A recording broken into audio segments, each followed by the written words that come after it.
কি যে করবো, দিন দিন কাজের চাপ অনেক বেড়েই চলেছে।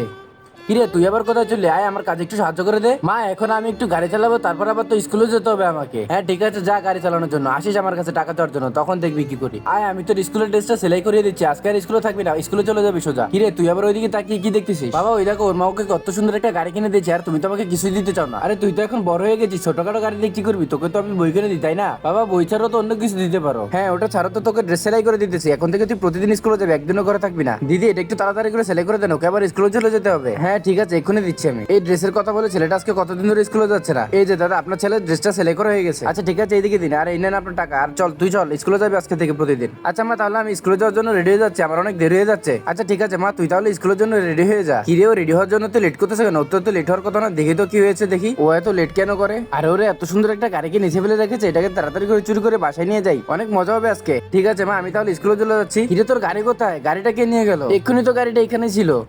আজকে তো গাড়ি চালিয়ে অনেক মজাই লাগতেছে, কি যে ভালো লাগতেছে আমার। এরপরে কি হয়েছিল তা দেখার আগে তুমি যদি চাও তোমার মা 100 বছর বাঁচুক, তাহলে অবশ্যই একটি লাইক করবে, আর একটি সাবস্ক্রাইব করে দিবে, আর একটি রেড হার্ট কমেন্ট বক্সে কমেন্ট করে যাবে।